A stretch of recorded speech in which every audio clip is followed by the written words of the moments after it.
Everyone dance it out. I think my chair is squeaking.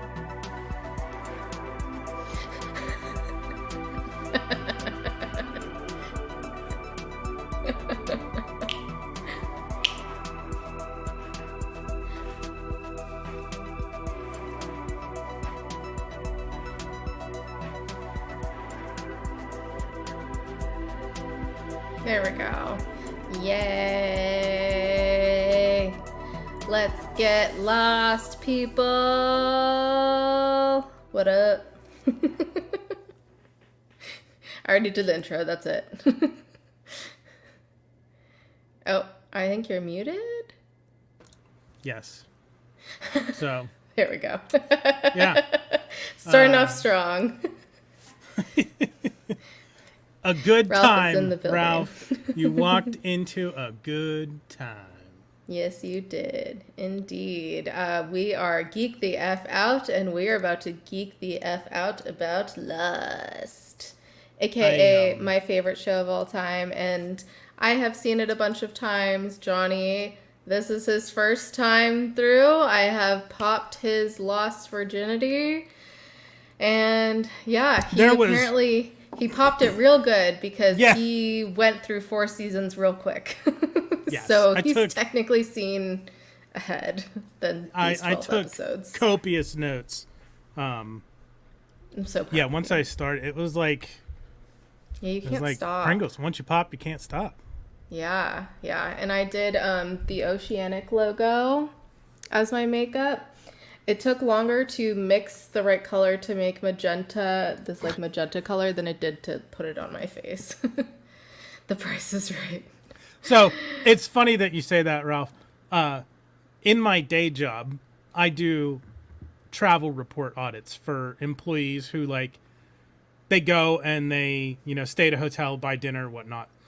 If they're missing a receipt, we have a form they have to sign to say hey, this is what I got. This is how much it was.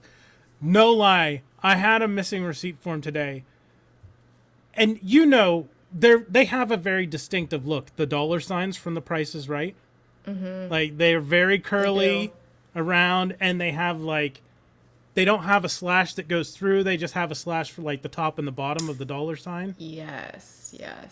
This person used that on their missing receipt form, and they drew the numbers. They didn't just write the numbers. They drew the numbers they were it was the wheel on The Price is Right. The wheel. It was very distinctive. The Price is Right. Yeah, the big wheel. I know. I'm realized just the Wheel of Fortune, but the Wheel of Price is Right. Of fish. Boom. Oh, there we go. Something felt like it. Oh, we have. Yeah.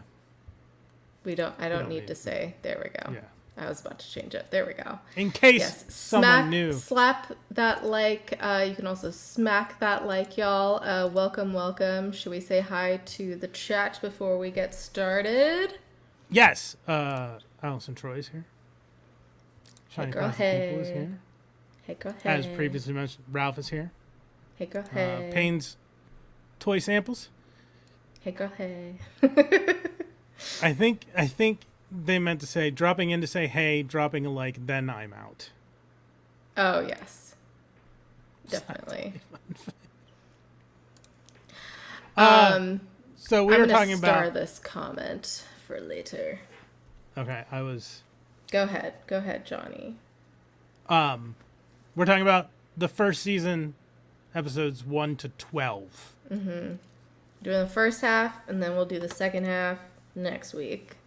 But yes, as we mentioned before, Johnny has jumped half and half? way ahead to season 4. So yeah, so he kind of already knows a lot of things. But as he mentioned, he did take notes, which I think you mentioned included predictions and stuff. So we'll still have a very solid explanation. So yes, no spoilers past season 4. So up to season 4, including season 4, you're good. 5 and 6, no spoilers. Okay? Everyone got that? I'm watching you. Review them together or die alone. And, we had that line in one of these episodes, so that was pretty great. What's wrong? What's happening? Everything okay? Okay. Okay. My notes for season 1 only went to episode 5, and I was like, wait a minute, that's not right. Apparently, I started and saved them in one spot, and then saved them in a different spot and finished them. Okay. So, I have it. Gotcha. Yeah, my predictions and whatnot are mostly end of the season stuff, so we'll get into more of that. Okay. I did a little season 1 wrap up section and went every character and said what I thought about them and what I expected. Love that. So but that's mostly at the end of the season. But I do have stuff for each individual episode. The mystery of Johnny's notes. Yes, indeed. So we're not going to go scene by scene like we do with our other watch rewatch, because we're doing chunks at a time, because per our friend Ralph, who's in the chat, he and his friend Taylor are doing the Getting Lost documentary, which will be coming out in September, which I will be going to the premiere. I'm very excited about. And so every Friday up until then, Johnny, you're making so many sounds right now. Yes, I'm sorry. My apologies. Hang on. I'm trying to be serious. So yes, every Friday at 7 p.m. Pacific, 10 Eastern. Until then, we're going to be reviewing Lost. We're doing the first 3 seasons in 2 parts, and after each season, we'll be doing a season breakdown with Ralph and maybe a special guest or 2. And the 4 through 6 seasons, we're just going to do 1 since there are only 18 episodes. But also doing a season wrap up with Ralph right after. So yeah, we're very excited. If you don't know what we're talking about, go to gettinglostdoc.com, I believe. Ralph, you can correct me if that's the wrong website, but I'm pretty sure that's the right website. Yes, Sawyer stole Johnny's notes. So yeah, we're just going to briefly talk about the big things of each episode, essentially. Yeah, this is probably the only way to realistically do this, because we couldn't. There's not much that we can do the way we do TOS, episode by episode. Yeah. That's an undertaking. Yeah. Or Stranger Things, or... Yeah. All right, so shall we... Yes, Getting Lost doc across the board. Yes. Social media, all that. All right, shall we get into it? Yes. So, before we get into it... if you want to tell the people the little that you did know about Lost before, because you said you did watch an episode. So I remember I watched the finale. Having not seen any. It was one of those things. I was visiting my friend Chris, who's been on the show, Chris from Dice Thespians. I was out visiting him in LA, and I was there the week that the finale aired, and there were multiple watch parties that he could have gone to. He didn't end up really wanting to go to any of them, but we went to his friend Coleman's house the next day, and they watched it together, and I was there, and I watched it, and obviously had no idea what was going on. We talked a little bit about this with Ralph and Taylor when they were on. But I realized watching through what I've done to so true. So I've heard. Watching through, and there's places in my notes where I put it, I've seen some of this before.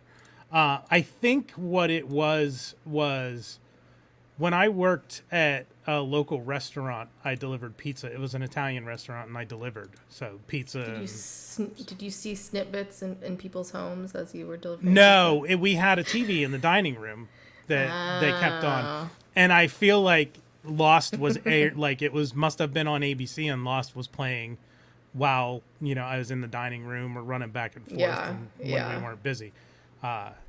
So Doesn't surprise me. Yeah, because it was the biggest show at that time. There were specific scenes, and I put them in my notes. I'm like, I've seen this before. Yeah. Like it's not like deja vu where I think like, wow, this seems really similar. It's like, wait, you have. I've seen this before. Yeah.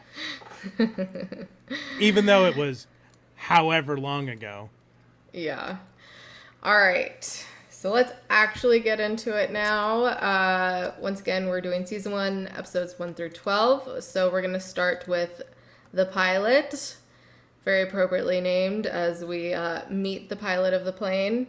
So it's like kind of Jack-centric in the first half, like where we kind of follow him around in his movements. We still see other people's interactions, but mostly Jack. And then we flash back to his experience on the plane before the crash, and we see a inkling of a potential drinking problem there.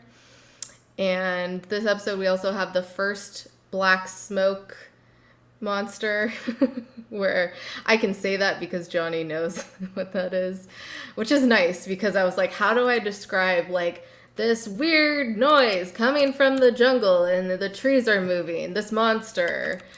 Like, it's very vague. So we have that because first off the bat. That, I think my note for that was, because I have a note that's like, what the fuck, are there dinosaurs?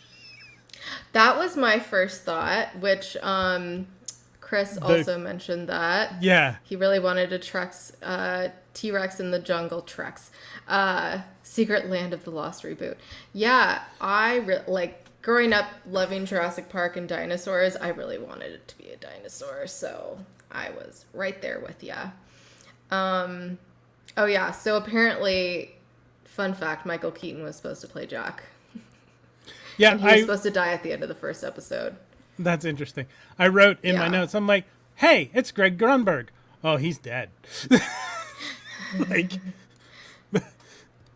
because I know him from Heroes, and then he was in Star Wars.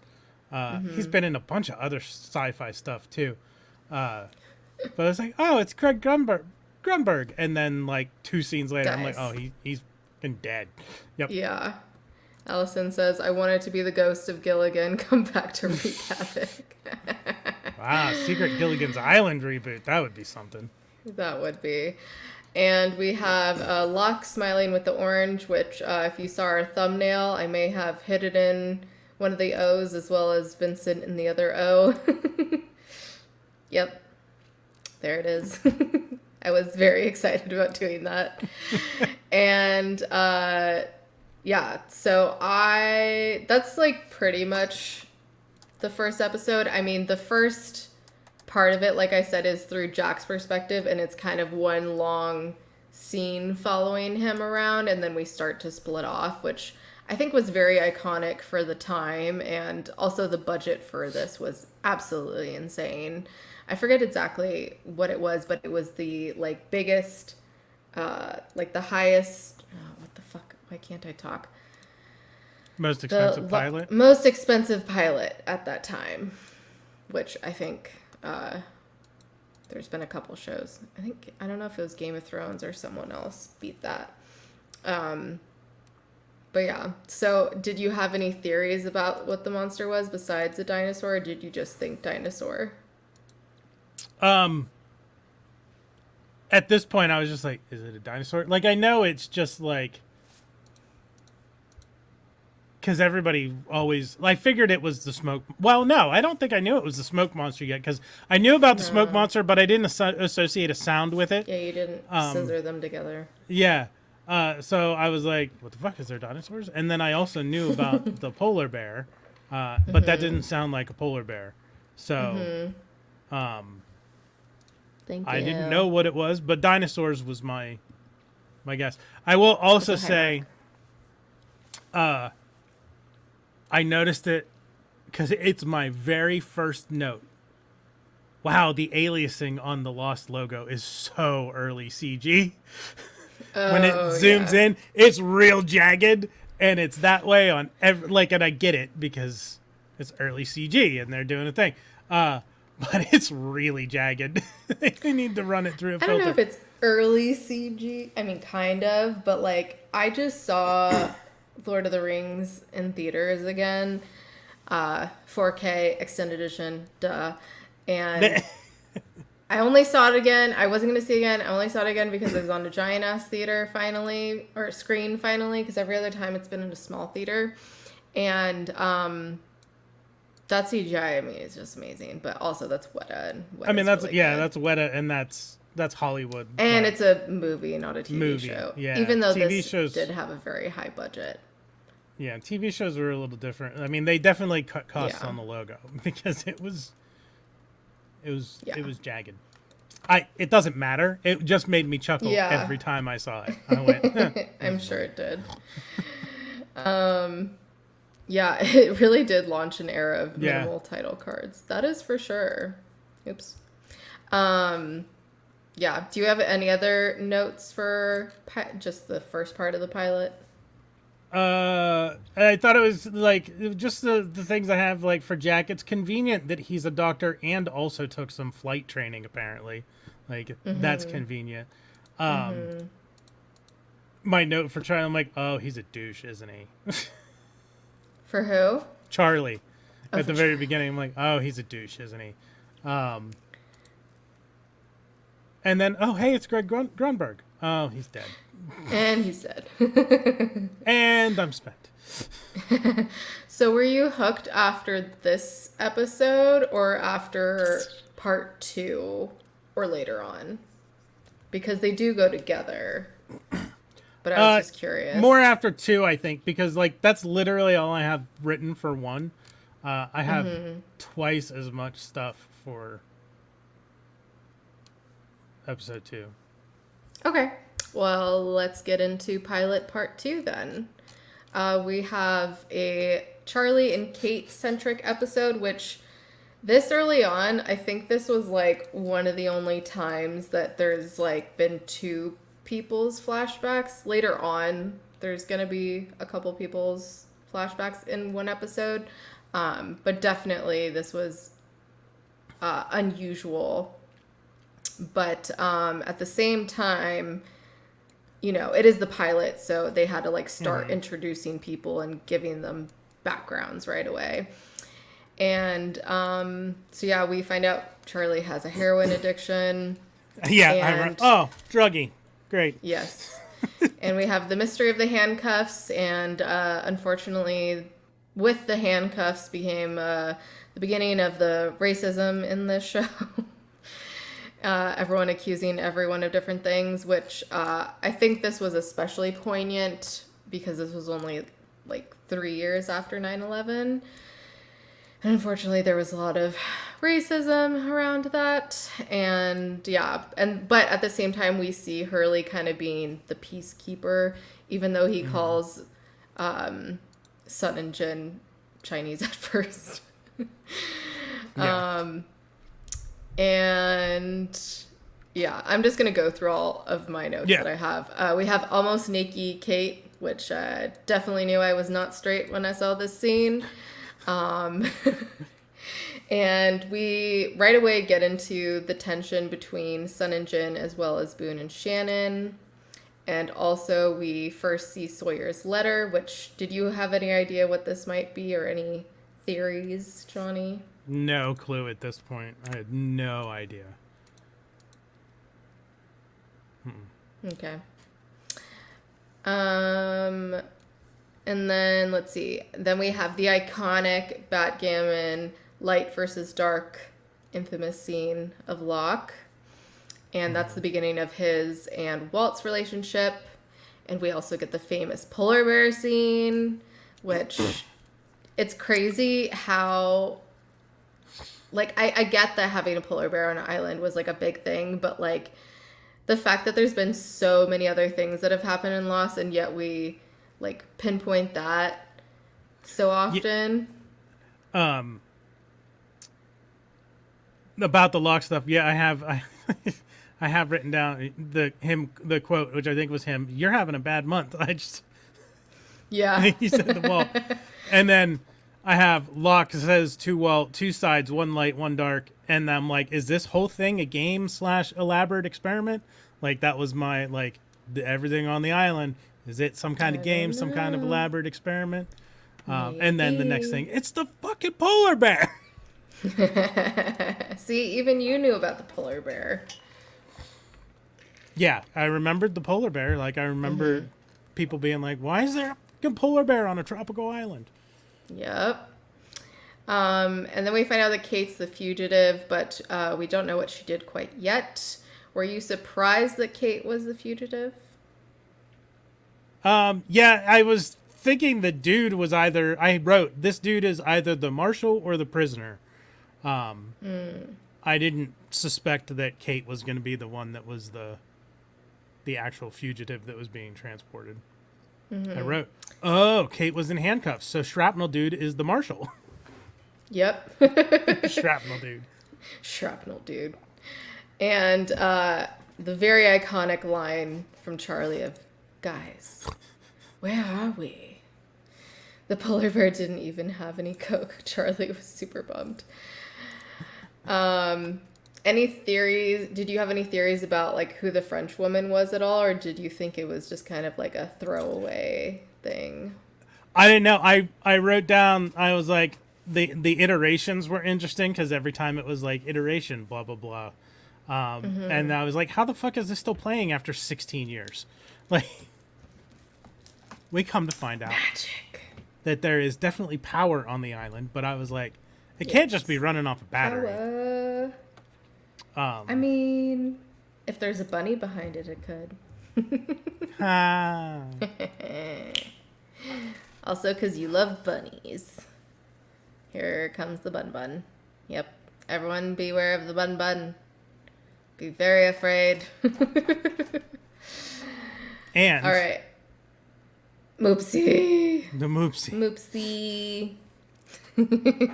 So apparently, I have a thing for creatures that are super cute and very deadly because I really like the Vorpal Bunny too. I need a Vorpal Bunny to complete the trifecta. I don't know what you're talking about, but that's cool. The Vorpal Bunny from Monty Python and the Holy Grail. Oh, I haven't watched that in so long. Look at the bones! The big, sharp, pointy teeth. Vaguely. Like high school. I watched it in like high school. There are some who would call me Tim. Clearly, I need to watch it again. Yes, you do. Yes. Any other thoughts on Pilot Part 2? Yeah, the dog. So I was like, so the dog is Waltz. I'm surprised he's not dead already. I had to laugh at Hurley being for dogs the sea urchin. Dogs are animals at the end of the day. The sea urchin? Yeah, Hurley being like, I'm starving, but I'm nowhere near that hungry. I was it's funny because I had no idea what that was, and watching it again now, this is one of the joys of rewatching this 20 years later, even though I've watched it since then, but I've become a big fan of Below Deck, aka I call it Below Dick, recently. I mean, I have the last couple years because my roommate's really into it, but I've been binging from like the beginning, including all the spin-offs, and a lot of the times they use sea urchins in the meals. So I was like, I know what that is. So sorry. Was it I was wondering if it was because he wasn't that hungry because it's sea urchin or because it just in general because it was sushi. Fun story, one year that I was in Myrtle Beach, me and my girlfriend and a friend that were there went to Miyabi, whatever the bigger sushi restaurant in Myrtle Beach is. And they had sea urchin on the menu. And I'm like, I'm going to try it. And it came to the table. And the two of them were all like, oh, I could never. Like, they psyched me out and I never tried the sea urchin. I couldn't bring myself to do it. So they you psyched paid me for out. It and didn't? Yeah. Oh my God. Yeah. Apparently Ralph thinks it's gross. I don't know. I don't know if maybe anyone someday else has tried it. Yeah. I definitely want to try it eventually. Any other? Yeah, fuck Boone. Basically. Literally or figuratively? Figuratively. AKA Damon from The Vampire Diaries. I said, "God damn, Charlie! Now is not the time to try to get into people's pants," because it seemed like he was trying to get into people's pants. Yes. And was it him too who was like, because I wrote down, "Fuck this dude, complex guy." Was that somebody was talking about being a complex guy? I think it was Charlie, and I think he was trying to get into somebody's pants. I can't remember. I remember that line.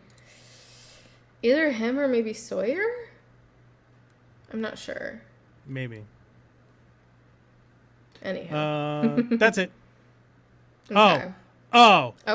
There is one other thing, and this is this episode. Okay. Confirmation. Sawyer. Yeah. I knew. See? Oh my God, the shaky cam. Holy fuck. I do not miss shaky cam. I definitely noticed that too. Jesus Christ. It's fucking everywhere. And it's ridiculous. Good Lord.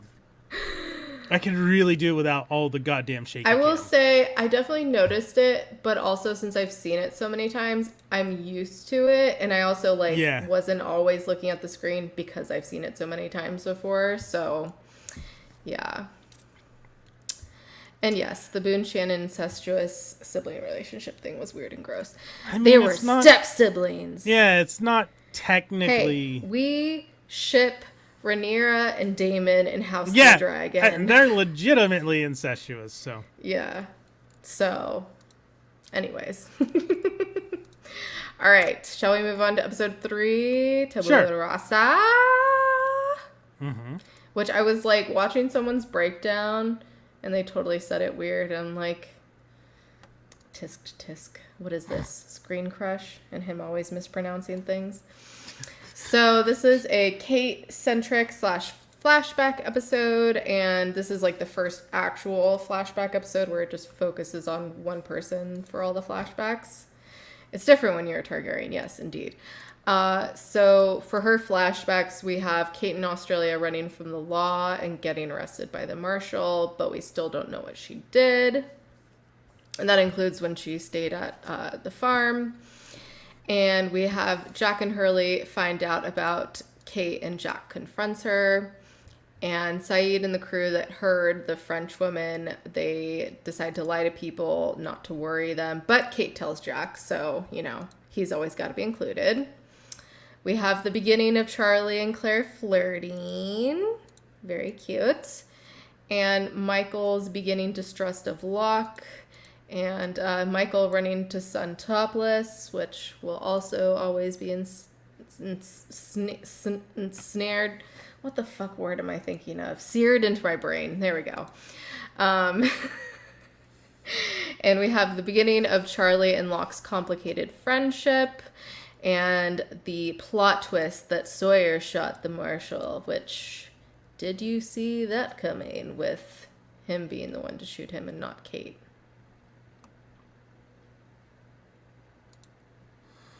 I'm looking through to see. I just have...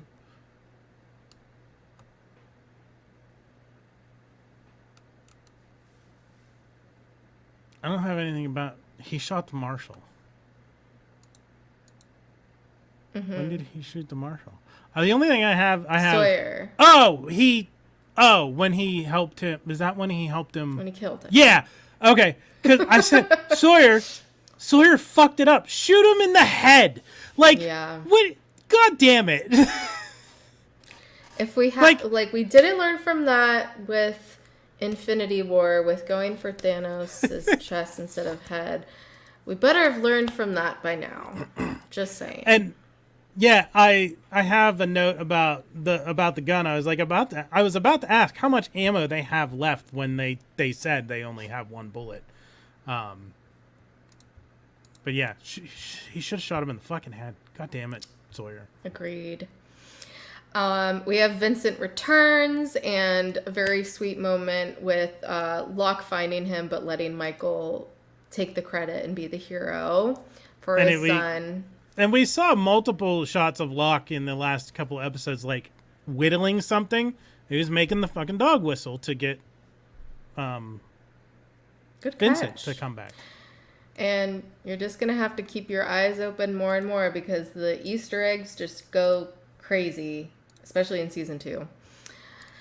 So, and then we have the iconic ending with Hurley's CD player, very lighthearted, but then there's an eerie focus on Locke at the end because his episode is next. I wrote, well, that's not sinister or anything. It's about the pan around of Locke.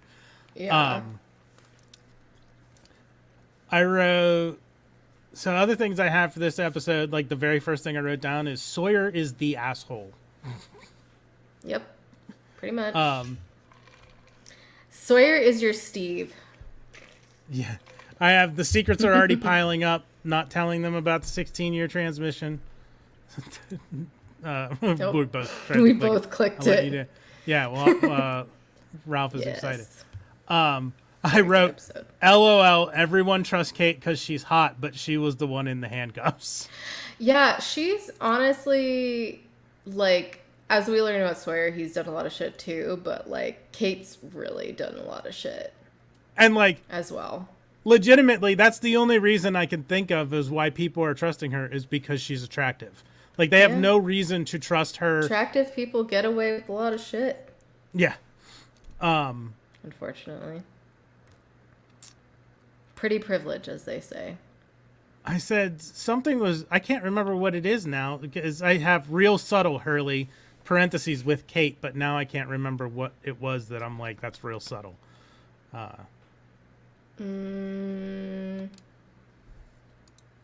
don't know. Oh, when he was awkward with Kate, maybe? Because he knew about her. That's probably what it was. And he was being, like, real awkward. Yeah. I wrote 23K reward. God damn it, Ray, because he was so nice. And then he betrayed her for money. Hey, he had a hell of a mortgage. Yeah. That's also become a very popular line to quote. And, well, fuck, Kate, you killed Ray. God damn it. But back a little bit. This is when I started to notice, like, the rain is weird. Like, at this point, I'm like, the rains seem artificial. Like, they happen because they just sort of happen when it's most inconvenient for it to rain, and they don't last long, and then they're gone. And I don't know if it's just that and they're Locke actually seems to be able to predict it. Yeah, if they're actually artificial rain, or if it was just that's the best they could do because it obviously is artificial rain for the purposes of television, and they just couldn't make it look more natural. I don't know. I don't know. We'll see. Apparently not before season 4. Spoilers. The only other quote I have is 3 days ago, we all died. We should be able to start over by Jack. I wrote, maybe this is purgatory? Maybe it's a Tommy Westfall thing? I don't know. Do you know Tommy Westfall? Are you familiar with the Tommy Westfall universe? So it's like, I forget, I think it was General Hospital. So General Hospital ran for 1,700 years and crossed over with 16 different shows. And at the end of it crossed over. Yeah, it crossed over. I think it was General Hospital. Hang on, I'm going to. Tangent time. Yeah, this is tangent time. It was St. Elsewhere. So it was on St. Elsewhere. And St. Elsewhere crossed over with a bunch of other shows. And at the end of St. Elsewhere, they reveal spoilers for a show that ended in 1988. So, just beware. At the end of St. Elsewhere, they revealed that the whole show was a dream. It was all Tommy Westfall's dream. It was in a snow globe, yeah. So, that means every show that connected to St. Elsewhere also was not real. It was also a dream. So, it's the Tommy Westfall universe. Got it. I see. Let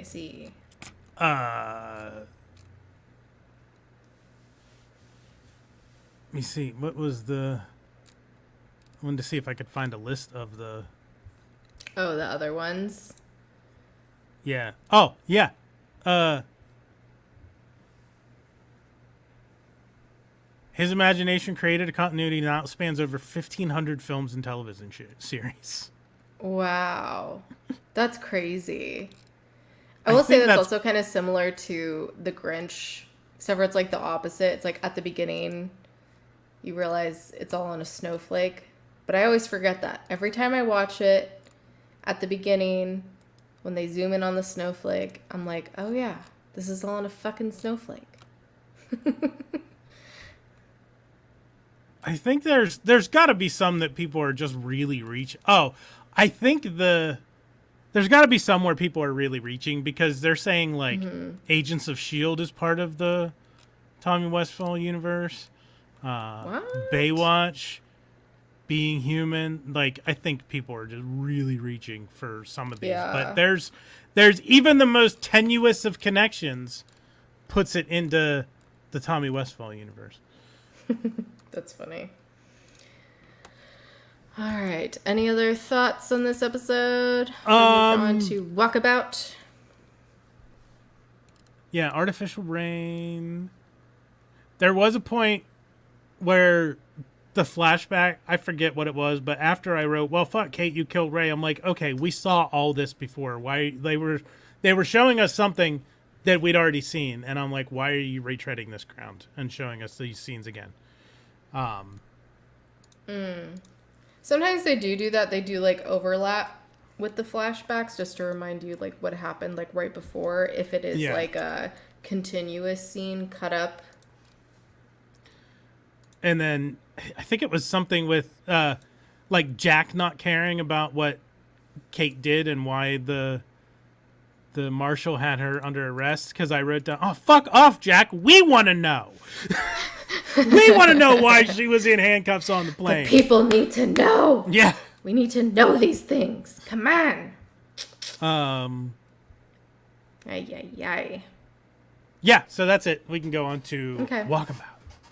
Cool. So yeah, episode 4 is titled Walkabout, which yes, this is a very iconic in capital letters episode. It is Locke-centric with his flashbacks. After his after the crash and before he got on the plane. It is also the Boar episode. And we have the iconic scene of Locke throwing the knife and saying, "We hunt." And yeah, which it gives me chills every time. Like there's certain lines when I was rewatching this, it was like that and like Jack's like, if we can't live together, we'll die alone. Like that speech, like that gave me chills. There was another time too that I'll probably remember when we get to the episode. But we have Rose first mentions how she thinks her husband Bernard is still alive. Yeah, we love Rose and Bernard. Yeah. Yes. So that's the first mention we hear. Randy, Locke's coworker, is a big old dick. Yeah, Randy's an asshole. Big old dick. And, where I also got the chills is the next thing I wrote down. Locke's, "Don't tell me what I can't do." Which, yeah, that's also very iconic. And it's the first time we see a picture of Nadia. And we have Locke's encounter with the smoke monster / the eye of the island, as he calls it, and as he says to Jack later. And we have the burning of the fuselage / memorial, very solemn ending to the episode. And it is also the first time Jack sees his dad on the island. And we have the reveal of Locke being in a wheelchair before the crash. Oh, this I literally wrote in my notes. It gives me chills. Did you see that coming? Him being in a wheelchair before? No, I knew there was something going on because they focused. I think it was in the first episode. Like they focused on the wheelchair, and I'm guessing. I think that that person probably died in a crash. Because I just wrote, so the wheelchair was Locke's. And then, let me see, did I? Yeah, and then, okay, so he's in a wheelchair, but the crash somehow made him walk? Like, I wasn't sure what the extent of his injury was and whatnot, but I knew there was something fucky going on. Fucky or funky? Fucky. Fucky. No N. You're getting ahead of us here, Chris. Just a couple seasons ahead. So I have some stuff that I have written down. I liked Charlie's last I heard. We were positively made of time. He's not wrong. I noticed that it seems like so far it's been 4 episodes in 4 days. Like each episode has been a separate day. Gesundheit. Someone. Thank you. Someone said, I just have written down. LOL. Metro. That's very 2004. Oh my gosh, yes. I've not heard that term in so was that long. For Boone? That was for Boone, right? I think so. Sawyer about Boone, yeah. I mean, he looks like he's wearing guy liner, which there will actually be a guy liner person later. And then he's so hot, it hurts. It hurts. What the fuck, Locke? You either have very good aim or very bad aim.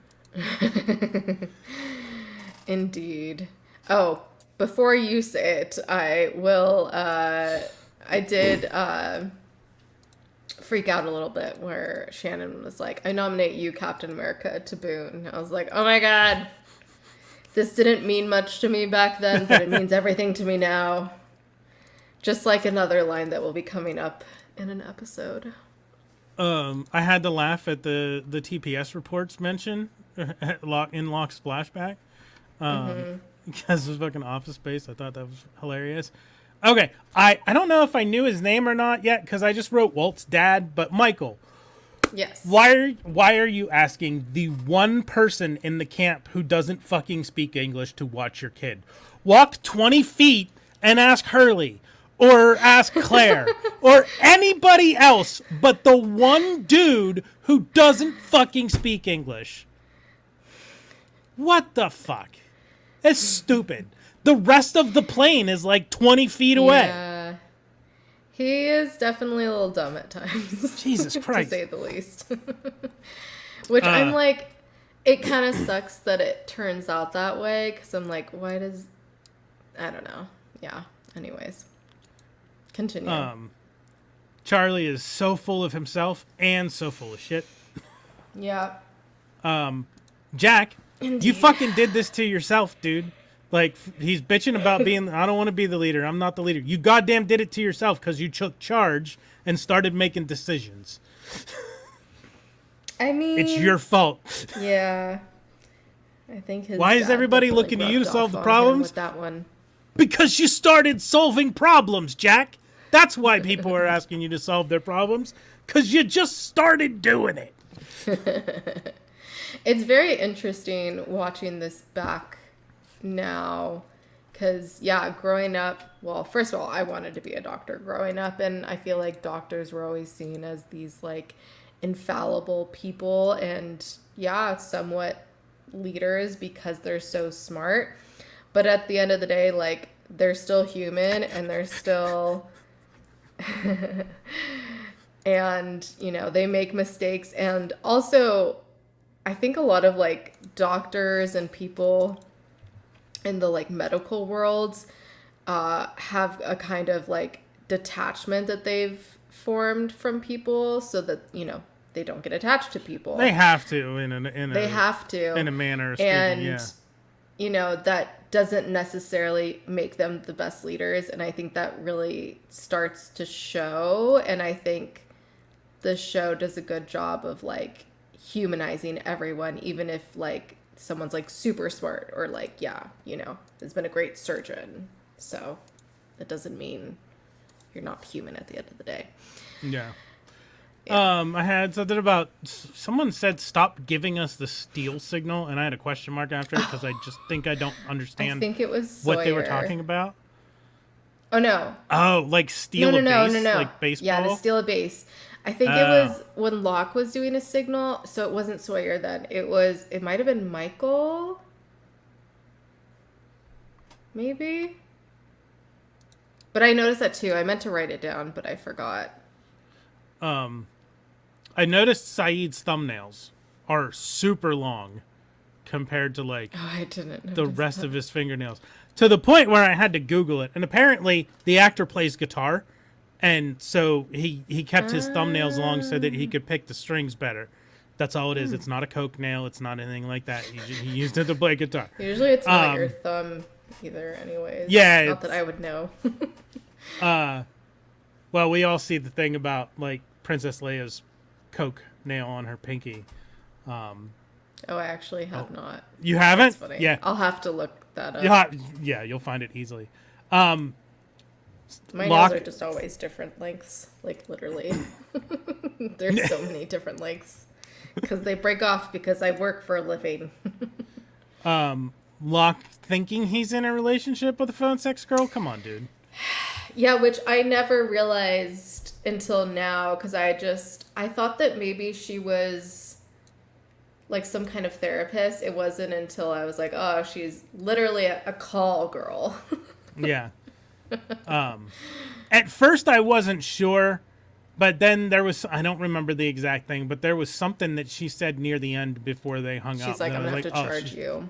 Yeah, she's a phone sex girl. Which also could be a therapist. And then I wrote, so Locke sees the thing, which I mean the smoke monster. And then I was confused. Yeah. I was confused when you were talking about seeing Jack's dad because we didn't know it was Jack's dad at this point. When I'm like, who's the dude under the tree and in the bush? Like, obviously, that's what it was. And that's so that I'm not confused anymore. Okay. But that's all I have for that episode. Nice. Yeah. Chris says, Locke was a sad bald man. A phone sex operator that he asked. Yeah. All right. Moving on to episode 5, White Rabbit. This is a Jack-centric episode, which is very interesting that we didn't start with Jack. I feel like that's, I think, what everyone would have expected. I knew we didn't. So we have flashbacks to his childhood with his dad. His mom telling him to bring his dad back from Australia. So, sorry, I do want to know. Yes. This is the second episode in a row that opens up on an extreme close-up of an eye. And this is a fucking theme. This is the start of a theme throughout the entire goddamn show. Yeah. They really like to open on eyeballs. Yep, they do. And clearly Jack did something wrong, but we don't know what yet in terms of with his dad, which we do find out in the next Jack-centric episode that he ratted his dad out. I feel like Ralph is not a Jack fan. Yeah, I mean, it is and it isn't. Like, for most of it, it is. But then I think, like, when we get to the end and we see the coffin, definitely. LOL. So we have someone stealing the water plot line. Totally forgot it was Boone. And we have shirtless Jack strikes again. And I forgot Claire was into astrology. Which I think back then, because, like, I didn't really know anything about astrology, it didn't really click with me. Which I watched someone's, like, quick, like, synopsis. And they were just like, negative points for her. Because, like, it was, like, something comparing to something she believed in, and yet she believes, like, a whole personality trait is dependent on, like, what month you were born in. I'm like, that's not how astrology works, but good try. So then, I was saying, it's interesting that this is also kind of a Claire-centric episode, given what we know. And we have Jack and Locke's first of many Man of Science versus Man of Faith convos. And Phoenix. Hello. And we have Locke's "I looked into the eye of the island" quote. And this is when we find out that Jack's dad died. and that he was on the plane, and he finds fresh water / the caves at the end, as well as his dad's empty casket. And also, if we can't live together, we're going to die alone. So that's this episode. What were your thoughts on it? Watching it for the first time, Johnny. So when it opens, I'm like, where's the person drowning? I'm like, where's Boone? Didn't he say he was a lifeguard? And then I'm like, he was. It fucking is Boone. Which, it's don't not forget Boone. That Charlie said he couldn't swim. Yeah. I said, it's not Boone. What the fuck? Jack's losing it. And then, Claire's into astrology. And then, again, Jack, face it, you're the fucking leader. Yeah. And then just, how in the fuck, parentheses, Jack's dad, end parentheses. Mm-hmm. You will be right back, I assume. Yes, I will be right back. You'll have your headphones on, I think, so you'll be able to hear Yes. me. I'll keep going. Also, folks, you have an ocean full of water. They're freaking out about fresh water. There is an ocean of water around you. Have none of you watched The Voyage of the Mimi? Does anybody in the chat know The Voyage of the Mimi? Anybody? Ralph? Chris? Allison? Voyage of the Mimi. Allison has to know The Voyage of the Mimi. I guarantee she knows what The Voyage of the Mimi is. Nobody seems to know The Voyage of the Mimi. I keep saying Voyage of the Mimi, and it's like the more you say a word, the less that word means. And Mimi is getting weird to say. The Voyage of the Mimi. We'll come back to The Voyage of the Mimi, because I want to talk to Kayla about that. Something about the empty casket. I was like, is his dad alive now? And sure, Jack, blame the fucking casket. And then, so they are married.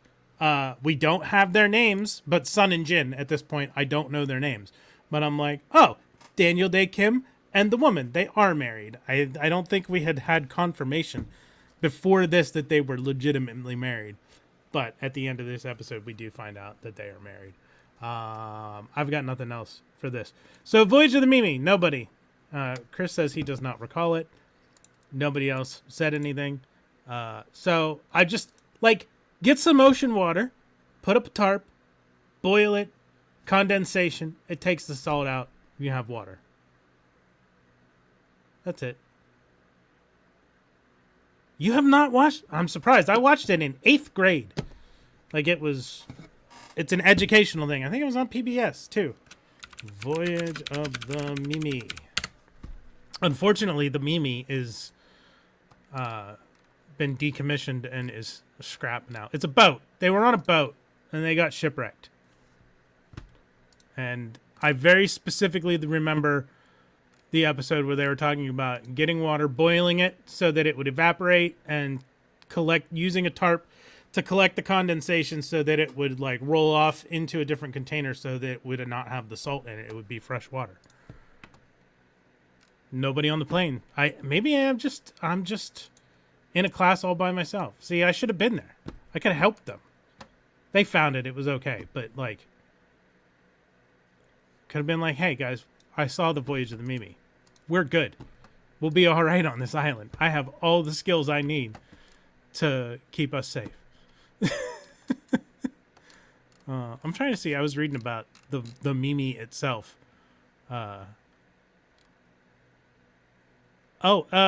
Interesting note. The Voyage of the Mimi was Ben Affleck's television debut back in 1984. It was on PBS. 13 episodes. I don't know. It is available digitally, I believe. Chris slept through a lot of middle school. Well, I don't blame you. Let's see the Mimi. The real Mimi. It was originally a boat in French-built sailboat. It was used by German soldiers during the Second World War to transport munitions. And then in 1984, it was bought by a new owner, and then eventually, you're back. Became to be used. What are these screaming memes? I've never The heard Voyage of the Mimi Mimi said Wow. so many times. But you were 1 in 1984. I was 4. I didn't see it until 8th grade. I was a seed. Just because it came out in 84 doesn't mean you couldn't have been exposed to it. I didn't see it till like 1992. That's just Chris's excuse for everything. Yeah. So The Voyage of the Mimi is an educational show on PBS. Ben Affleck, it was his television debut. But I was saying, like, none of these people saw The Voyage of the Mimi. I'm like, you have an ocean full of water around you. Collect ocean water. Water? Wow, the Pennsylvanian in me really fucking came out. Yeah. Collect ocean water. I heard you the first time. Yeah, boil it, condensation, fresh water. What the fuck? There's a bunch of scientists here, too. Like, come on. Are you done? Yep, let's go to episode 6. Okay, House of the Rising Sun. This is a Sun-centric episode. It's kind of Sun and Joan, but like more so from Sun's perspective. And we get the beginning of their relationship, him getting permission to marry her, and also in exchange work for her dad, getting her the Chow puppy, and Jin coming home bloody, which was not good. And we have shirtless Jack strikes again this episode, same with Kate. We see the Adam and Eve bodies in the cave for the first time, and they have a little satchel with 1 white stone and 1 black stone. Yeah, I said black and white stones like the backgammon pieces. Yep, and we have the iconic full of C's joke from Charlie about Kate's shirt. I wrote down, it was full of bees. I'd have thought C's actually. For fuck's sake. Yeah, and he ends up saying sorry, which I was like, good job, because most shows back then he would have been like, hey, but he apologized. Because all that bad. Because of this, I just have to think of, I cannot help but think, I like my women like I like my coffee. Covered in bees! Fucking Eddie Izzard. I like women. I like my women like I like my coffee. Everyone take a drink, he quoted in a Eddie plastic Izzard. cup. Hot, sweet, and with a spoon in them. Covered in bees. Are you done? You gotta want to be a beekeeper. I want to keep bees. My father was a beekeeper. His father before him was a beekeeper. I want to put them on strings so when they get pulled, I get back here. Why am I full screen? Don't put me in solo mode. You were going on a rant, so I was just letting you go for it. Sexy people. Yeah, pretty much. This cast is hot. Hot. I did start Go ahead. Go ahead. It's completely unrelated to people being hot, so let's finish that line of thinking. Oh, I was gonna say I saw memes. I've been seeing a lot of memes for like Pride and like, you know, people being bi and pan. It's like, the like whole cast of House of the Dragon, and like for me, it was definitely Lost. So, yeah, because everyone will be hot. Sorry, go ahead. I said, look at Charlie's fucking wide leg jeans. Oh yeah. This show is very early 2000s. Like, it feels it sometimes. And Walt's outfit, too. Like, the baggy shorts and the big t-shirt. Don't die. Yeah. I was like, Locke knows drive shaft? How the fuck does Locke know drive shaft? Like, he knows He's cool. He's hip. He's good. And I fucking knew it. Son speaking English. Oh, you did. Apparently I did. That's what I wrote down. I fucking knew it. Like, I knew one of them had to understand. Then I wrote, I forget where it happened, but Jack asked Kate what she did, and she said he had his chance to find out. Ha ha ha ha. Fuck you, Jack. Suck. Yep. Indeed. Yeah, we have the beginning of the beach versus cave debate, which I could see solid points for both sides of things. Was a huge it. I think he meant hit. Yeah, I know. Did you have any whose side were you on of beach versus cave? I think cave made fucking sense to me. Yeah. Like, get I think closer cave to the... made sense, but then there was like stuff that kept happening where people were like, see, the caves are bad, with like the cave in, and then Claire, literally I think they being, did. like, I think they did a bad kidnapped. job of like establishing how far away from the beach the caves were. Because I think for the longest time I was like, just fucking rotate in and out. Like not just walk back and forth. It like I don't think they ever really like. Is it a 20-minute walk? Well, An Hurley hour says, walk? I forget if it's in this episode or a previous episode, but Hurley was like, oh, that's way more than a mile. That still doesn't feel like it doesn't feel that far, but that's, TV and movie magic. So. yeah. Yeah. And we find out Sun can speak English, which, you already answered my question that you did see that coming.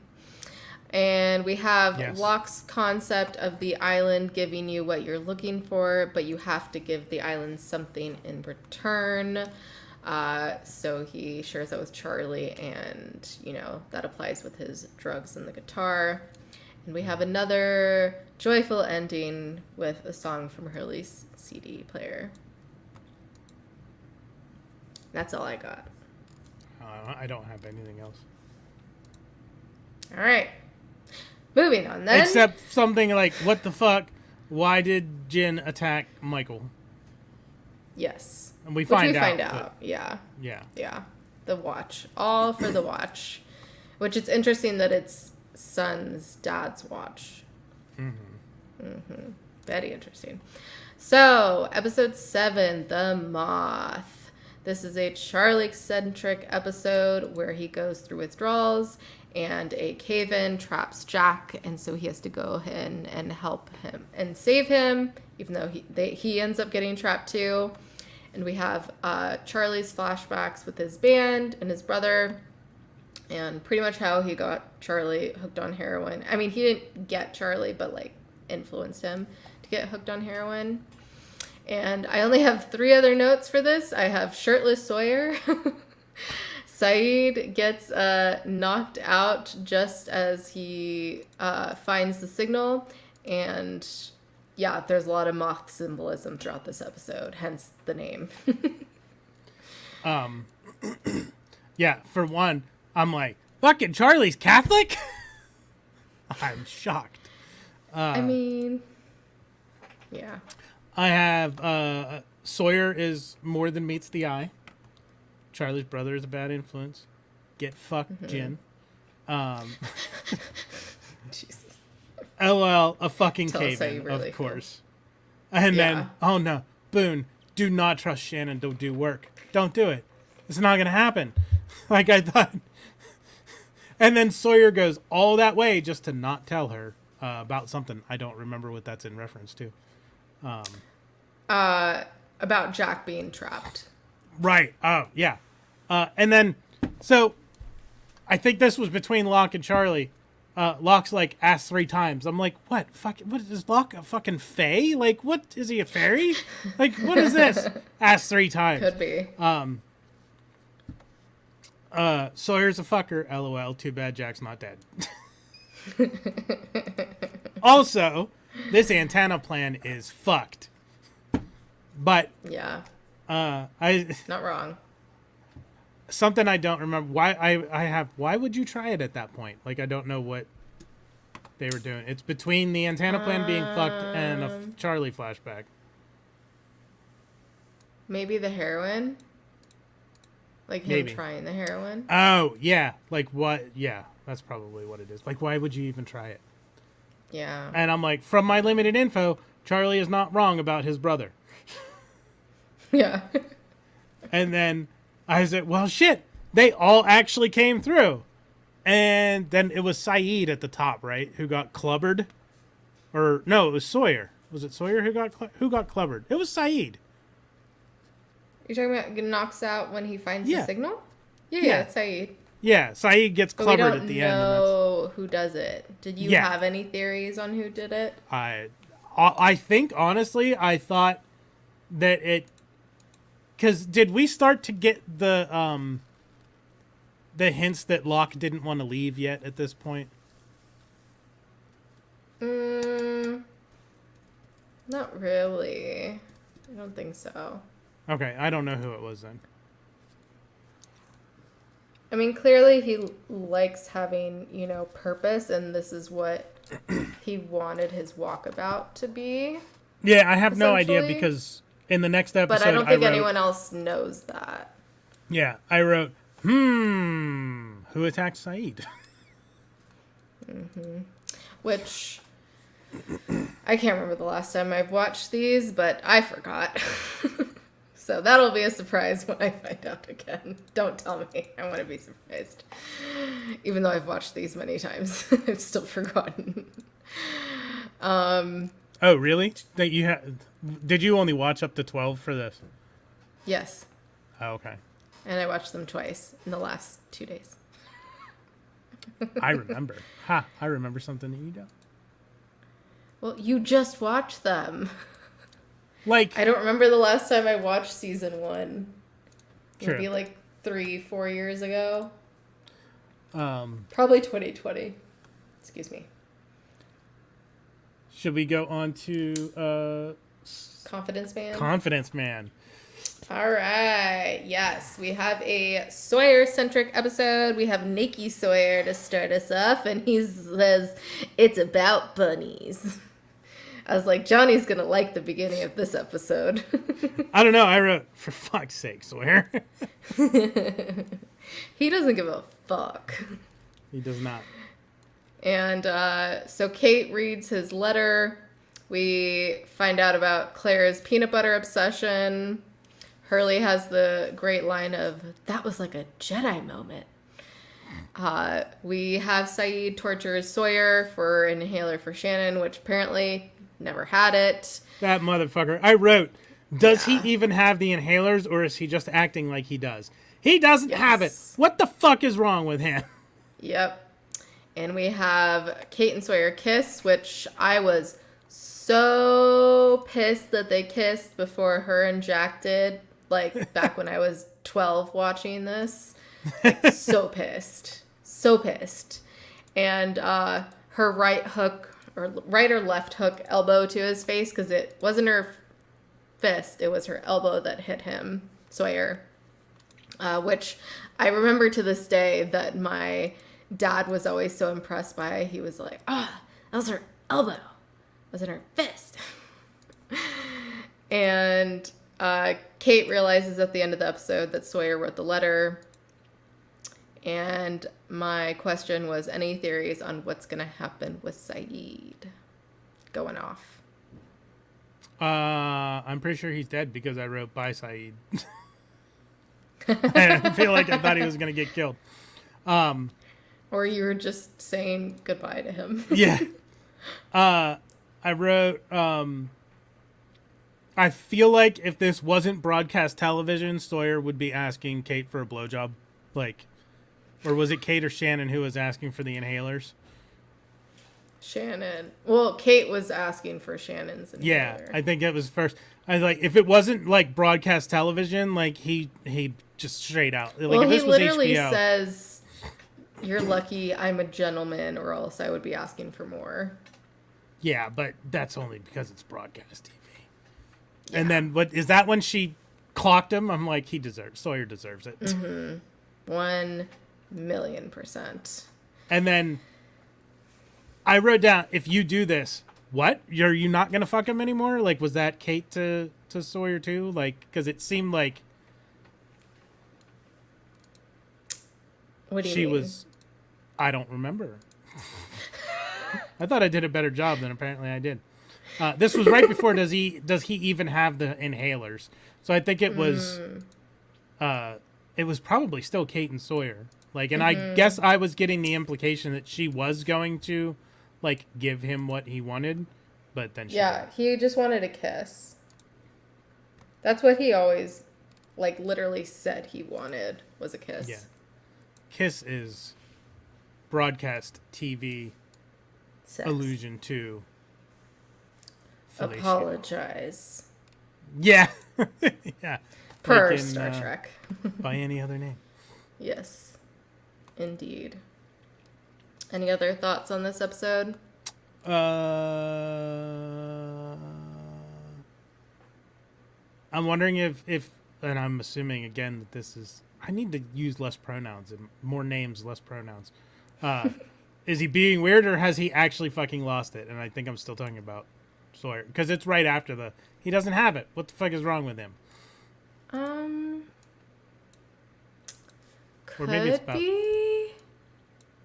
Is he weird or has he lost it?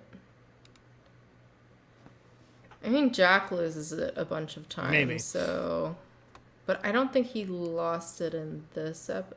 Well, I don't know. Good question. Anything else? Nope. Alrighty then. We move on to episode 9, Solitary, which is a Saeed-centric episode, flashbacks to when he tortured people when he was in the Republican Guard, and we meet Nadia, and Saeed helps her escape. We have, on the island, the infamous cord on the beach that he follows inland, and he gets captured by Rousseau, aka the French woman. Mm-hmm. And I don't think I realized this at the time or even when rewatching it, but it is definitely some kind of karma that he gets tortured this episode after torturing Sawyer the previous episode. And this is the first time we meet Ethan, which is ironic because it's also the first mention of the others by Rousseau. Mm-hmm. And it is also the infamous golf episode with Hurley and Charlie waving around. Helicoptering, which I love that. And also we get the mention of the Black Rock by Rousseau, mm-hmm. Which at this point I wanted to ask you, did you have any guesses on who the others are or what the fuck the Black Rock was? Black Rock, no, I figured it was just a place. Like I was thinking it was legitimately like a black rock, like maybe since they're mm-hmm. on a tropical island, maybe like obsidian from maybe there was a volcano somewhere. The others, I've just like I did not have any clue who, what, or why they were there. Just that they were probably related to. And at this point, I'm thinking, well, no, because we had the reveal of that for Jack's dad, but Sullivan's new. Ethan is Sullivan, right? Because I wrote down Sullivan. I'm assuming that's Ethan because I'm like, Sullivan is new. Is that his actual name? I'm guessing his last name is like he's Ethan Sullivan. Oh, maybe. I can't remember. Yes. He is. This is the first time we see him. Doesn't necessarily mean it's the first time he's there, but the first time we as an audience see him. And then there's a point, I wrote down, flashback for Saeed? Who's Alex? What's in the bag? Not a flashback for Saeed. He's presently being electrocuted. Yes, indeed. And we have the first others whispering in the wind at the end of the episode, which is very, very creepy. Yeah, because I'm like... Rousseau wasn't crazy. Yeah, but she's nuts. And the last thing I wrote, oh, maybe she's not nuts. Yeah. Just also... slightly nuts.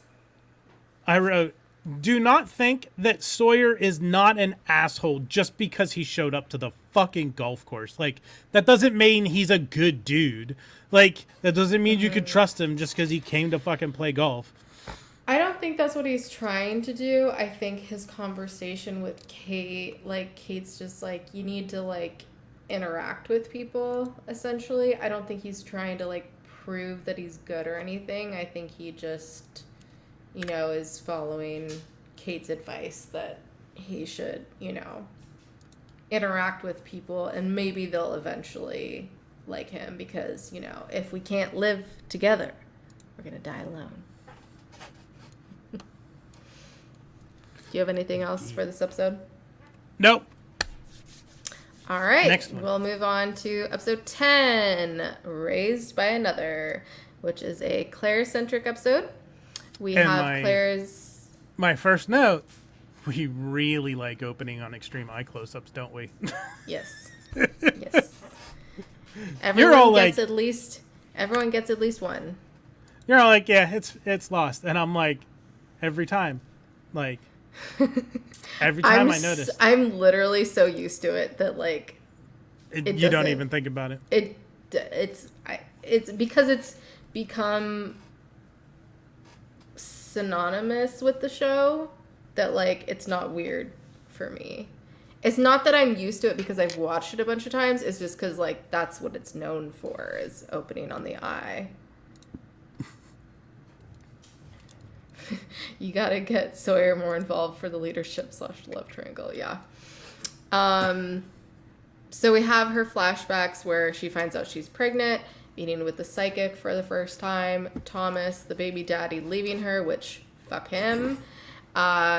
We have her going back to the psychic, and then he's, like, stalking her after that, and, her deciding not to give up her baby for adoption when she meets with the couple.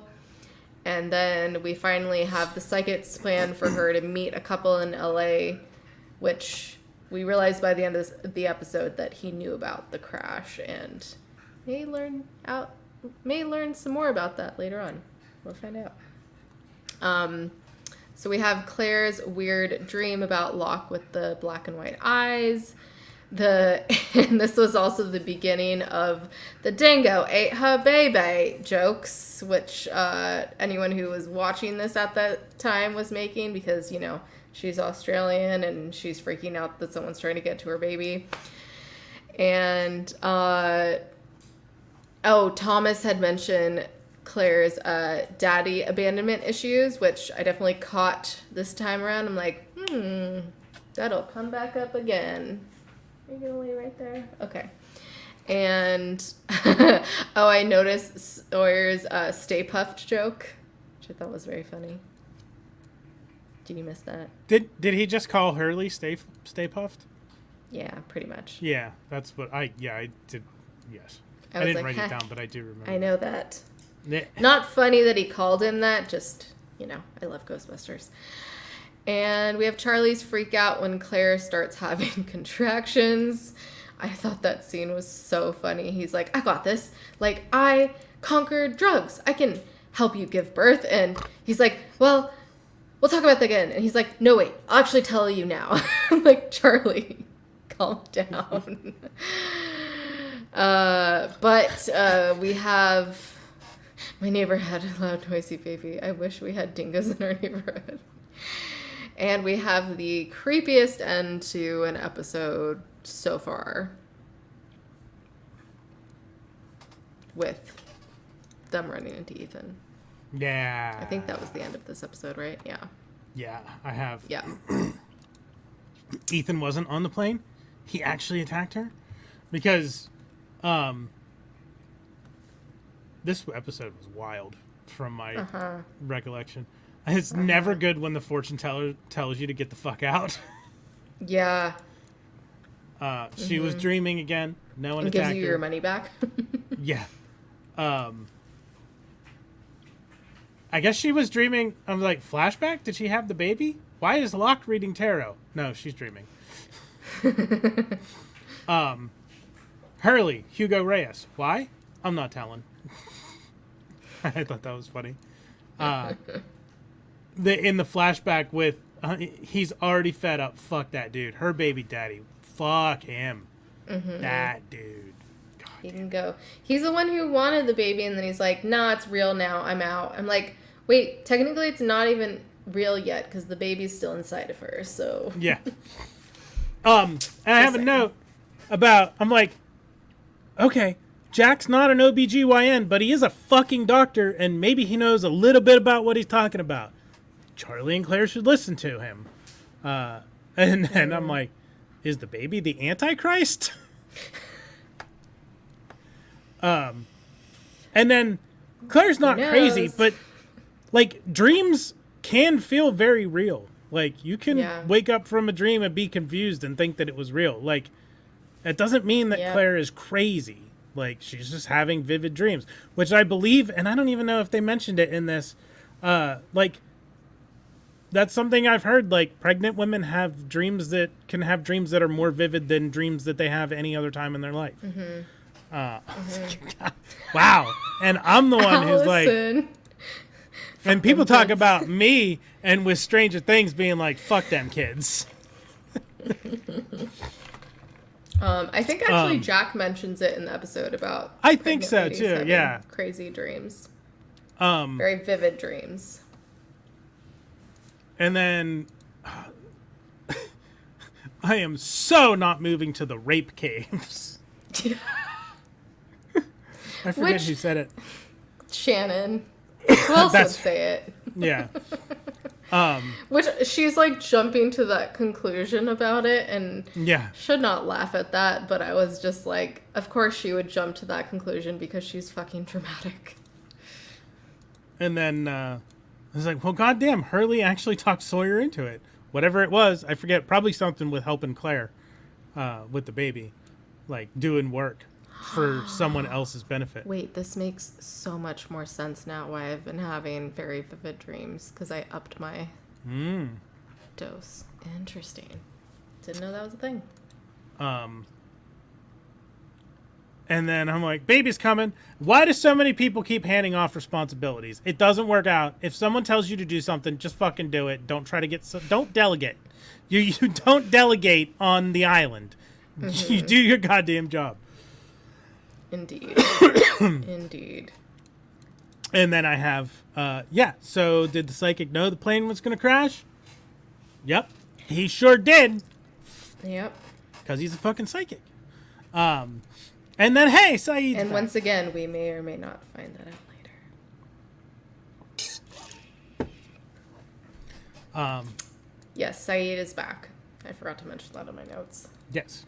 For me, it's just like, it's hard for me to pick and choose what to say. Like, I've been trying to do the main plot points, but so much of it is like, oh yeah, duh, that happens. Like, it's like second nature for me. Especially, like, because so many times I've rewatched it, I haven't gotten through all 6 seasons. Like, I think I've only watched seasons 5 and 6 a couple of times, and it's been a while. But especially the first season, especially the first half of the first season, I've watched these the most out of anything. So it's like the back of my hand. Yeah, and that's why the things that I'm going through are the things that stood out to me the most. So yeah. And that's why we're doing this, for 2 different perspectives. Yay. Do the effect. There we go. Any other things for Raised by Another? Nope. Alrighty. Let's move on to episode 11. All the best cowboys have daddy issues, which is another Jack-centric episode. So this is the first time we're having a number two. And his flashbacks are when a patient dies on him, and he pretty much calls out his dad for fucking it up and being drunk, but his dad pretty much pleads with him to not rat him out, and we find out that the husband of the lady that died is suing, and at that hearing, Jack learns that apparently the lady was pregnant, and so that's when he's like, hell no, and he decides to rat out his dad after all. And this is the Looking for Claire and Charlie episode, and they run into Ethan. Well, Jack and Kate run into Ethan, and he tells them to fuck off. And this episode's very heavy, and I feel like it definitely starts to amp things up with realizing that they're not alone, and that there's other people there, and not only are they there, but they're like kidnapping / attacking them, which is terrifying. And also, like, Charlie's like hanging scene and Jack resuscitating him. That was just a lot. And then even his flashbacks with his dad and deciding, you know, to rat him out eventually. Like, I could not imagine the, like, emotional trauma that must have been. So there's a lot of shit in this episode. So it's very heavy. But we also get a Star Trek reference to the red shirts. I said Star Trek reference from fucking Boone? Yeah. And Locke didn't know. You would think Locke would watch it. And this is the first time I'm watching this and I understood that reference. So I was literally Leo pointing at the screen. I'm like, I fucking get that. I know what he means by the red shirts. And I loved Locke saying like, oh, well, he sounds like a piss poor captain. I was like, yeah. Calls it like it sees it. Yep, I had that. And then I mentioned how Locke is basically Michael Scott working for a box company, like a paper company, but box company. Yeah. And we also get the first hint that Hurley has money when he's playing with Walt, and he's like, "You owe me $20,000." He's like, "Oh, don't worry, you'll get it." Like, yeah, so and I wrote in parentheses, it's supposed to be a joke, but what if Hurley's actually a millionaire? Ooh, there you go. And like, the biggest thing of the episode is we have the first encounter with the Hat. The Hat shows Locke and Boone last scene, where he throws the flashlight and it hits the tub. That's it for me. Yeah, I have something at the beginning. I'm like, all right, Jack, you need to start believing your people. Like, I forget what it started off with, but like, someone came to tell him something, and I don't think he bought it. Was it that I think it was about was Ethan. Back? What's that? Oh. Yeah, it might have been about Ethan, yeah. And then during Possibly. the flashback, I have baby. Is he operating on his wife? Or girlfriend, or whatever. But she died, so. Yeah. Hurley, back home, I'm known as something of a worrier myself. Fucking what?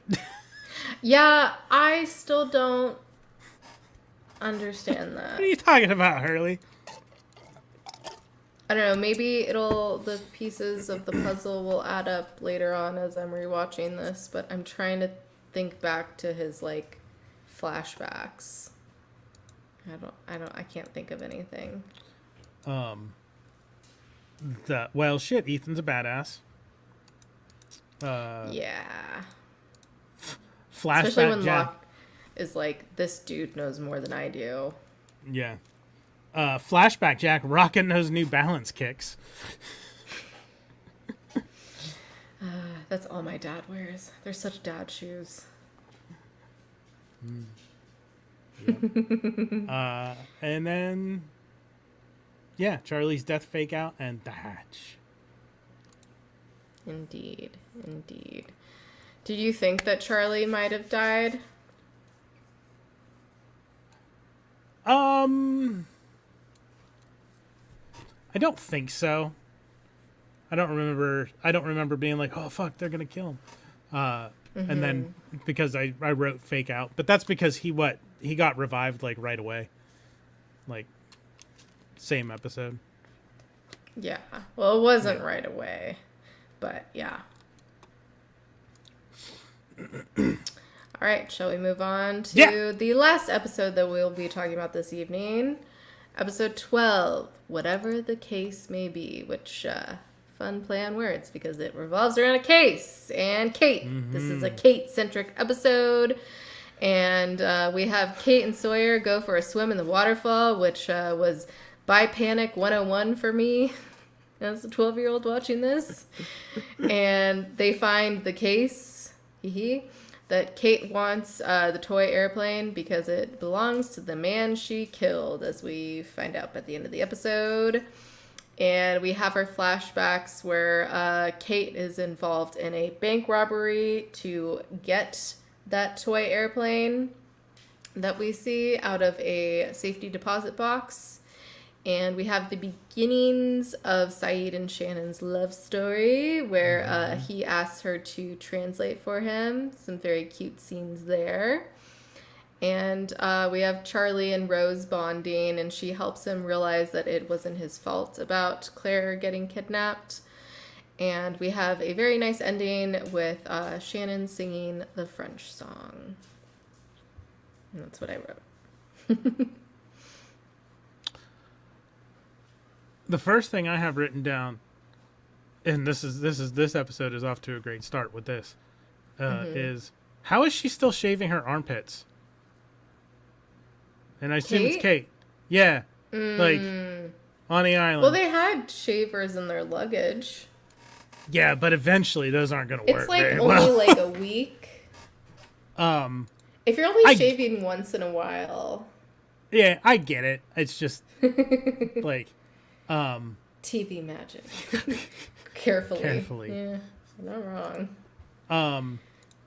Protecting you. Fuck off, Sawyer. This is I'm going to share my screen because I took screenshots. You would. Because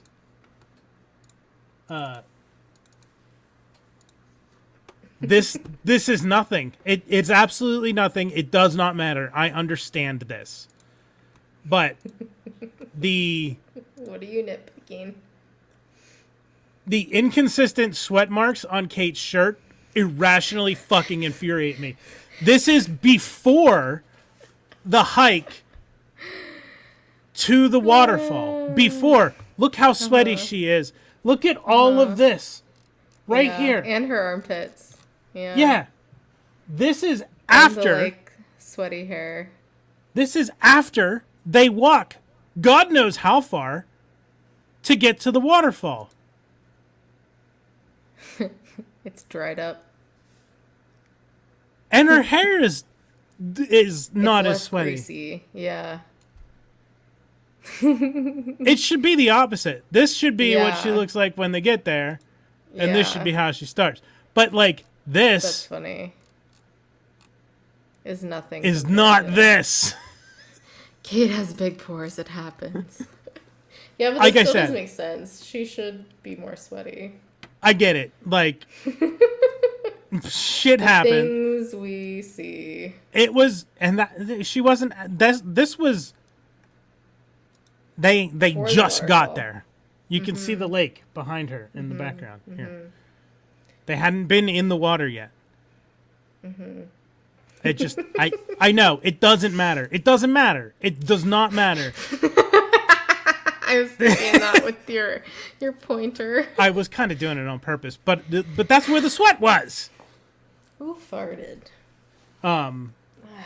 Gross. So yeah, the inconsistent sweat marks on her shirt were irrationally infuriating. Then I wrote, "They gonna find a dead body?" Irrationally infuriated by. What's that? Sounds like something you would be irrationally infuriated by. Then I wrote, "Oh, are they gonna find a dead body?" 2, actually. Oh, damn. You predicted it. Then I wrote something about a storm surge. I don't know. And then if she wanted the case so badly, why didn't she just fucking take it when she had the chance? Like, I don't know. It had to become a thing. I think storm surge is in reference to Locke and Boone. Oh, maybe. When Locke predicts the rain. Yeah, so I wrote, see a dead body. If she wants the case so badly, why didn't she take it when she had a chance? Because he literally, she could have just taken it. Like, no, you got to blow me, kiss me. I want this, that in return. Just take it. No, just take it. Just take it. Millions of women suffer from inconsistent titty sweat daily. Please remember the victims of ITS. Kate was an early advocate of our plight.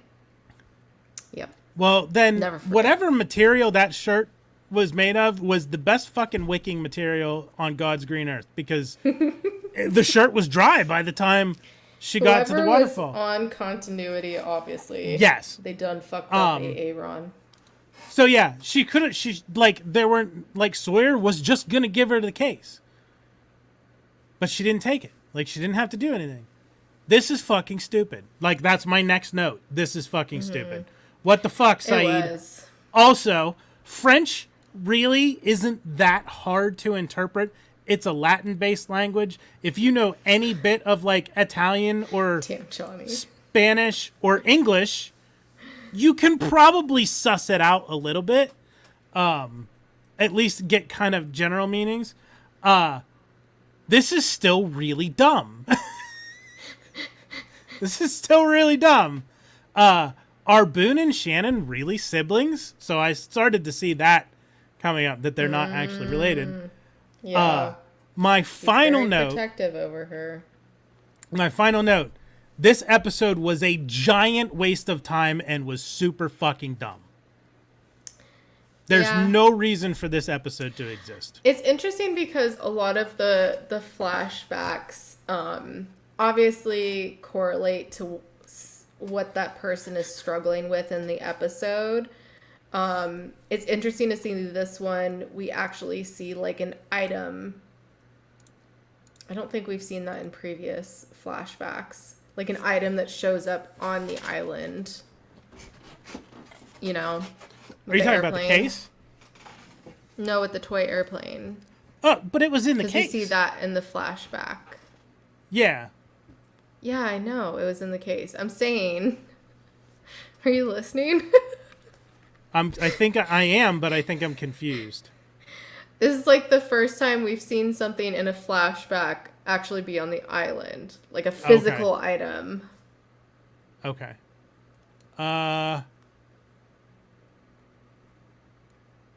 Not counting like Locke's wheelchair. No. Like the whole point of them robbing the bank was to get the plane. Right. And the whole reason Kate wanted to open the case was to get the plane. Like those correlating. Yeah. Both the flashback and what's going on the island. Usually it's just like a struggle that they're going through or something significant that happened that is why they are the way they are. Like with Sawyer's episode with him, you know, being a con man and how Kate realizes that he wants everyone to hate him and like that his flashbacks related to that. Everything okay? There's a big ass moth on my wall.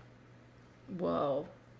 That's creepy. I mean, not super big. It's like that big. I don't know how it got in. Okay, well. Anyway. That's different. You know what I mean?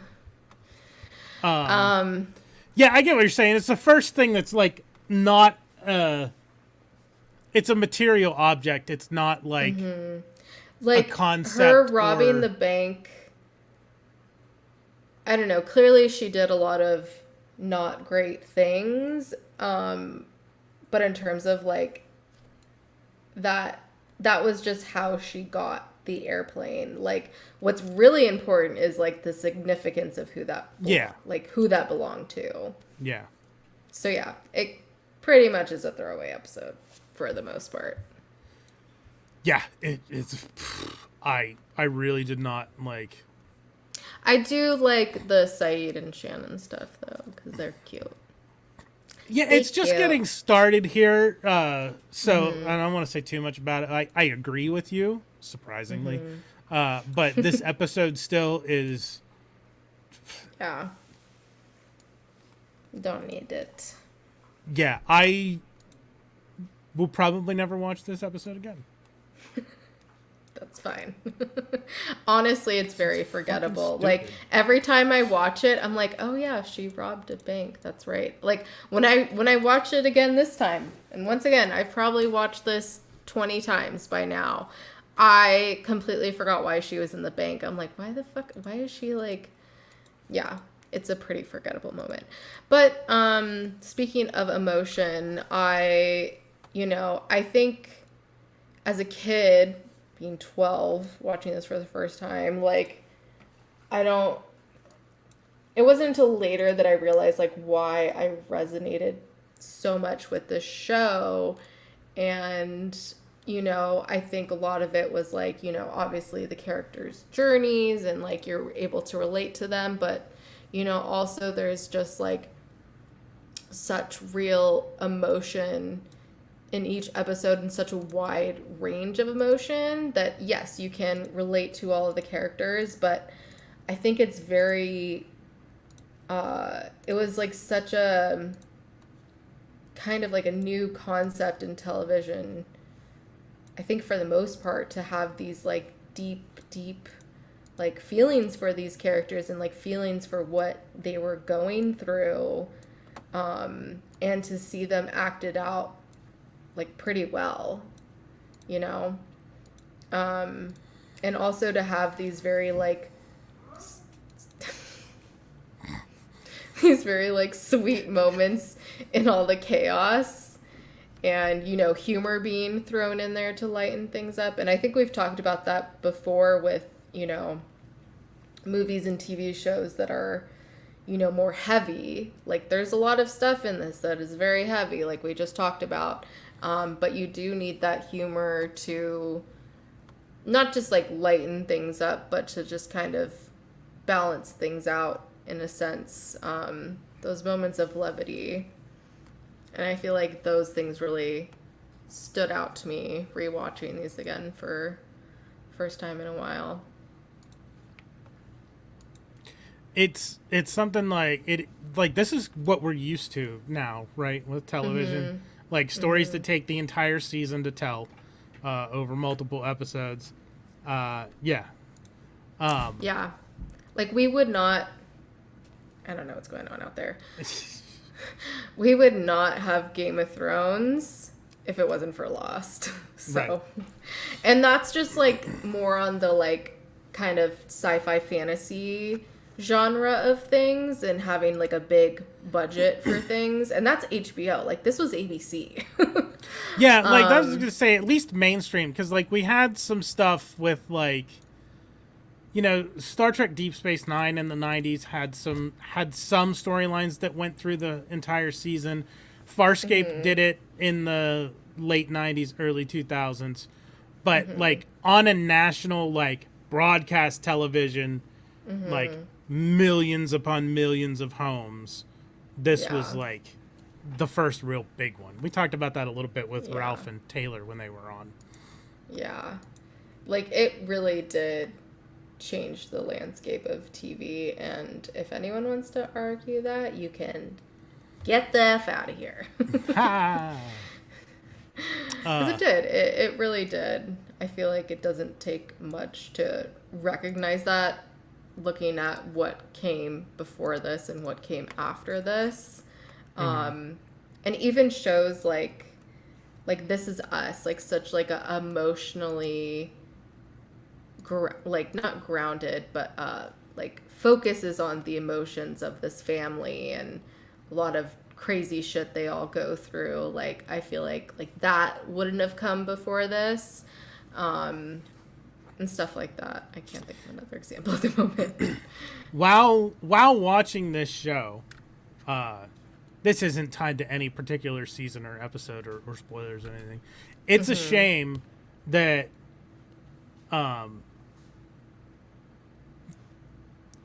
because things like Minecraft and 7 Days to Die and Valorant and No Man's Sky and all these different like survival crafting games are super popular now.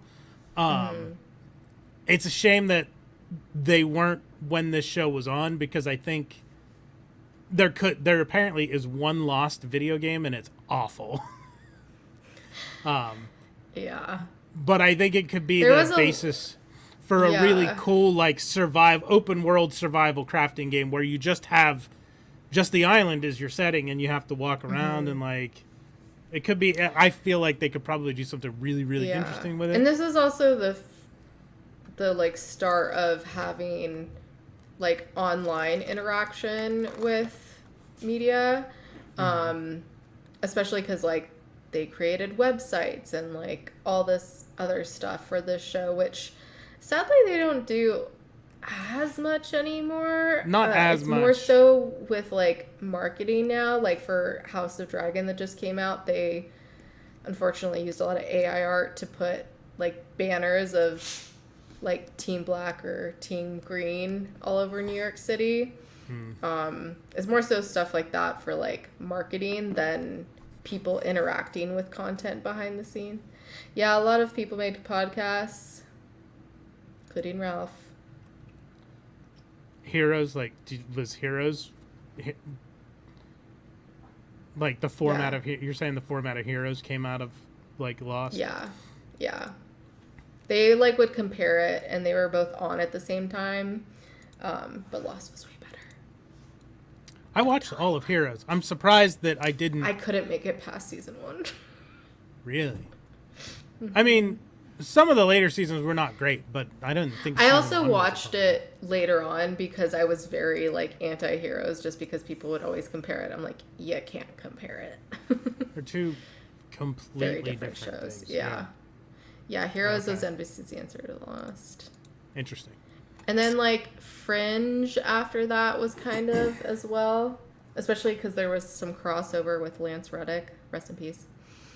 So, yeah. Love Fringe. All right. Any other thoughts? Any predictions, theories? What's going to happen with Claire?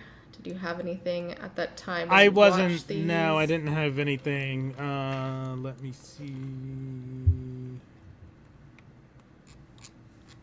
No, like I said, most of my stuff is end of season predictions before season 2. Okay.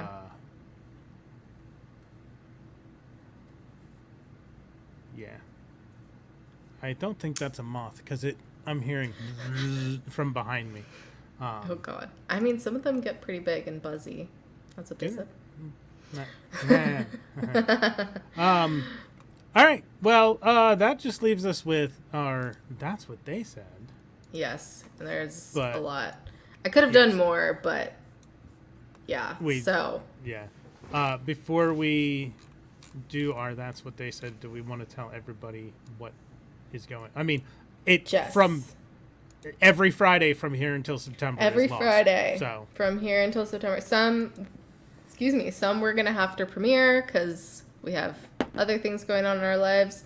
But we'll be every Friday at 7 p.m. Pacific, 10 Eastern.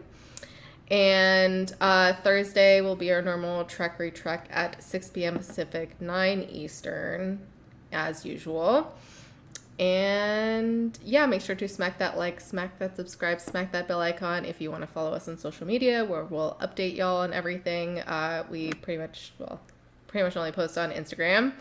At GTFO channel. If you want to email us, our email is channelgtfo@gmail.com. Let's do some that's what they said. All right. You can go first. Okay. Since this is your first time anyways. Yeah. Give me a hand. You think they would have come by now. You ready? I'm coming. Well, let's do this. I'm glad you came, Charlie. Everyone can come. Please, someone come. Maybe they came for them. Pick up the pace. Put your gun back in your pants, Sawyer. Nice stick. I have one favor to ask. You really are one of a kind. Are you going to do it or what? It's been 4 days. No one's come. Why can't I come? You want to come? Don't worry.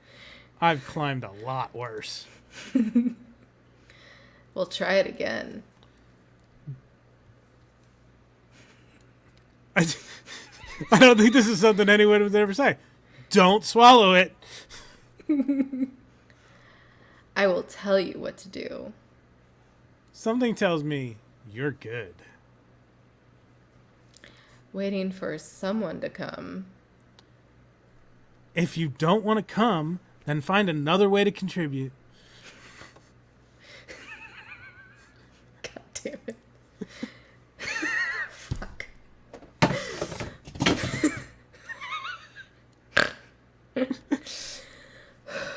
Kayla broke herself. See this little hole? Gently widen the opening. Go slow. Just give me 10 minutes with him. It's 2 holes for now. We need some kind of relief. I'll take that action. You could just give it to me. Give it to me, baby. We could use another hand if you're up for it. You're just full of surprises. If you wanted to play rough, all you had to do was say so. Give it to me, baby. Give it to me, baby. I knew you wanted it, just didn't know how bad. Don't hold back. You're gonna give it to me. Okay. I'll give it to you. Yay! Yay! Those are Lots of coming, lots of coming, giving, lots of giving. Receiving. It's a very... Thank you, Allison. It's a very sharing is caring, right? Sharing is caring. Mm-hmm. All right. How they haven't had a group orgy by now, I don't know. Oh, man, like, yeah. Like, you're on it. This is like peak environment. Like, you're stranded on an island. Everyone's hot. What the fuck else are you gonna do? Yep. You might die. YOLO. Charlie jumped the gun. Like, Charlie was like that plane was not even done falling apart, and he was like, "Who am I gonna fuck?" But like, you know, it's funny because I never had that perspective of him because it seemed more like Sawyer. But Sawyer is mostly just going for Kate, although he does make some comments about Shannon too. Sawyer's just a shit stirrer, though. Like, yeah, he is. He likes to stir them shits. Yeah. All right. Well, thanks everyone for joining us. Yeah, make sure to tune in next week for part 2 of season 1. So there'll be episodes 13 through 25, I believe. Yep. And then the week after that, Ralph will be joining us to just discuss the first season as a whole. Mm-hmm. So tune in for that. Until next time. Bye. I'm so used to saying peace and long life. Yeah, I was getting ready. I was like, oh, we can do namaste. Namaste. Mm-hmm. Perfect.